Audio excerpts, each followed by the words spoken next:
Nah, izin saya mau dibuka maskernya biar bebas bicaranya. Mohon izin. Begini, saya ingin menyampaikannya flashback. Jadi saya ingin menyampaikan kesimpulan dulu. Nanti kesimpulannya seperti ini.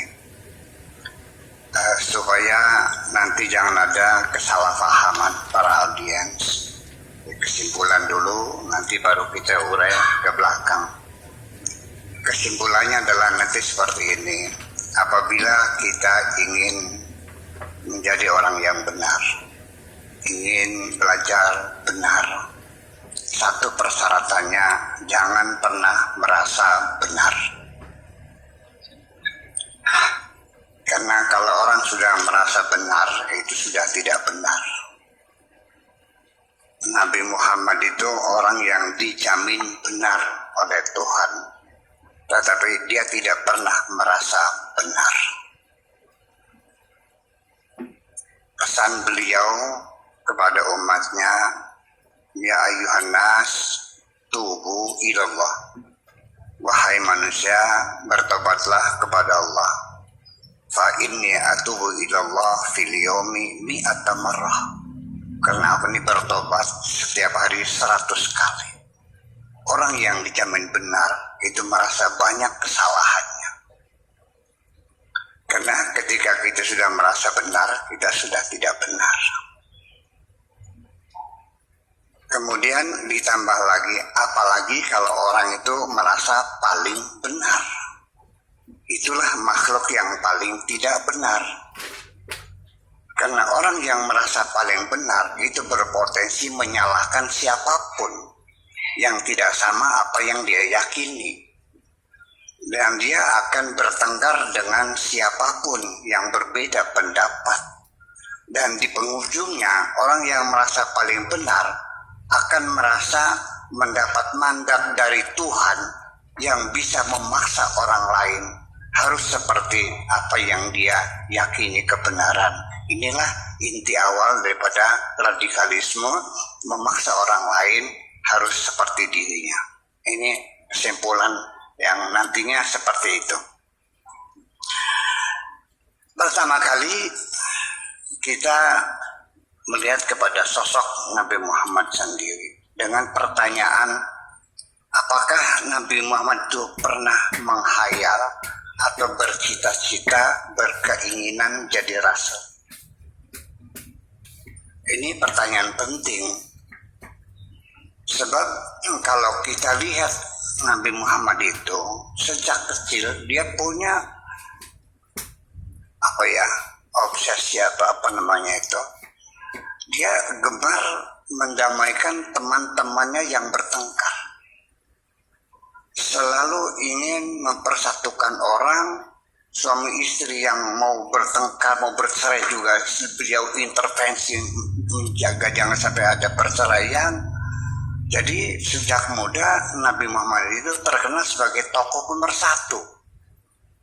Nah, puncak pengakuan komunitas Arab di Jazirah Arabia Muhammad sebagai tokoh pemersatu adalah ketika kasus meletakkan kembali Hajar Aswad.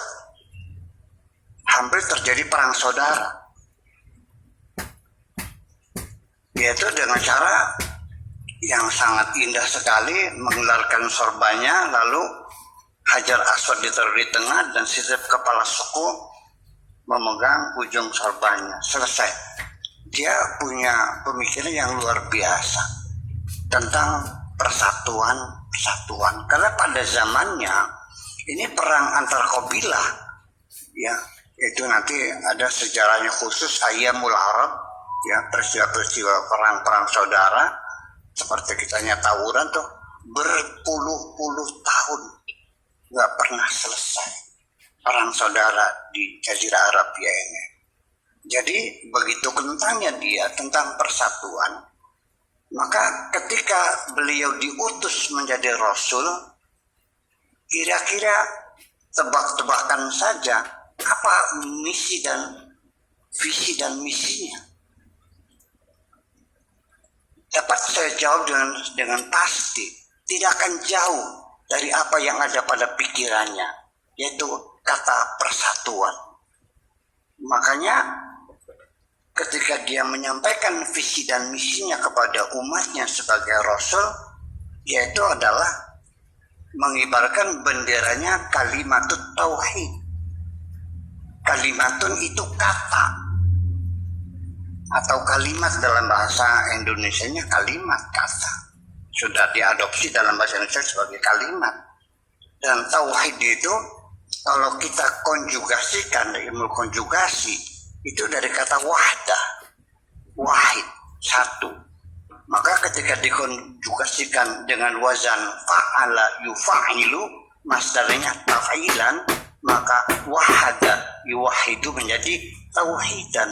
Jadi kalimat tauhid itu artinya kata persatuan. Ide besarnya adalah membangun persatuan. Lalu simbolnya apa? Yaitu la ilaha illallah. Kata la ilaha, tidak ada Tuhan illallah kecuali Allah, itu struktur bahasa Indonesianya nggak ada. Tidak titik-titik kecuali. Bahasa Indonesianya Tuhan itu hanya Allah saja. Dalam bahasa Indonesia dipaksakan dengan struktur bahasa Arab, hari ini saya tidak makan apa-apa kecuali nasi. Itu struktur bahasa Arab. Bahasa Indonesianya, hari ini saya makan nasi doang. Hari ini saya makan nasi saja. Nah, yang jadi persoalan, la ilaha illallah bukan meniadakan Tuhan dan bukan mengesahkan Tuhan. Tetapi kenapa? Karena la ilaha itu tidak ada Tuhan, tidak mengandung makna. Makanya ketika di pesantren ilmu tradisional, ketika memaknai la ilaha itu ada khobar yang muqaddar, yang diperkirakan. Jadi la ilaha al-ma'budu bil haqqi, tidak ada Tuhan yang menjadi majikan yang sesungguhnya kecuali Allah.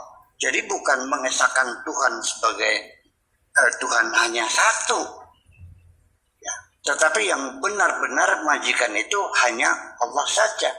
Nah, sehingga dengan ide kata persatuan membuat negara persatuan, negara kesatuan NKRI seperti ini, itu bagaimana orang bisa bersatu kalau tidak dalam kesetaraan?